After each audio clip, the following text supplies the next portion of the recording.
Back in 2013, Samsung was making the word phablet popular by releasing phones that were insanely large for the time, basically combining the word phone and tablet.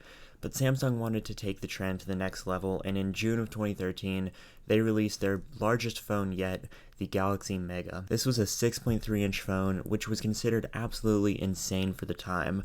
For reference, the latest iPhones today have a base size of 6.1 inches, which is considered somewhat small for these days. The Galaxy Mega is even larger than the largest iPhones that I own, those being the iPhone Pro Max and the iPhone Pluses.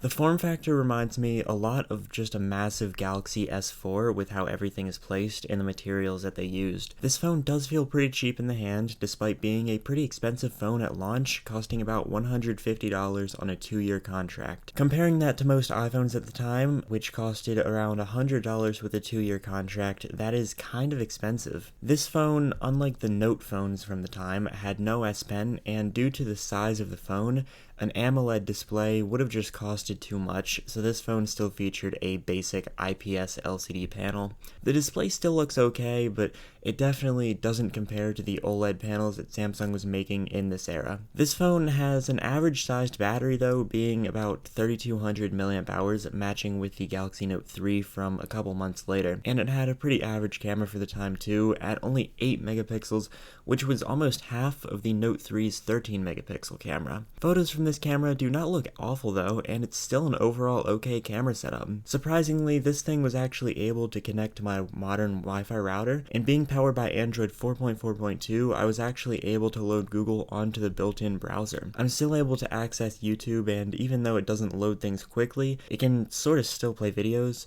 When I exit the Chrome app for the first time, it decided to start playing random YouTube shorts from the mobile website, and it took me a minute to figure out how to open the app switcher to make it shut up, which is one of the faults that I have about earlier Android devices.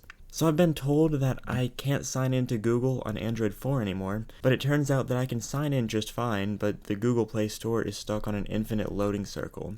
And even if it did load, from prior experiences, there is almost nothing that can run on Android 4 anymore. YouTube dropped support for Android 4 quite a while ago, and most apps require something newer like Android 7 or Android 8 to run now. At least I can still check out all of the garbage that Samsung preloaded onto this phone, which includes the entire suite of Google apps, Samsung apps, a VPN client, a server-based app to control TVs, which no longer works, and all sorts of Sprint garbage. This phone is really obsolete in 2024, as it didn't really get a lot of software updates and software support, and due to that, it's hard to find any apps that still run on the software, let alone anything that can still run on this decade-old hardware. And with this phone's discontinuation, Samsung never released a follow-up to it. Instead, the Note phones just kept getting more and more advanced, and there was never really a need for Galaxy Mega 2. This phone was a very unique phone, especially for its time. It's something that I remember from back in the day being very heavily covered. I remember everyone wanted to check this phone out and try to use it, and for its time, this phone, I think, got a good bit of press coverage. It's weird because this phone was never continued. One thing that I will note, coming back to this, there was a Galaxy Mega 5.8, which had a 5.8-inch display. This phone was released kind of around the same time, a couple months earlier, and it seems like this was the predecessor to the Galaxy Mega 6.3, which is what I have. I would not consider the Galaxy Mega 6.3 a replacement to the 5.8, more of a second option in the lineup. So this phone essentially ended up being a one-of-a-kind phone. Thanks for watching this video. If you enjoyed it, a like would be appreciated, and if you want to see more content like this, you can subscribe. With that said, goodbye.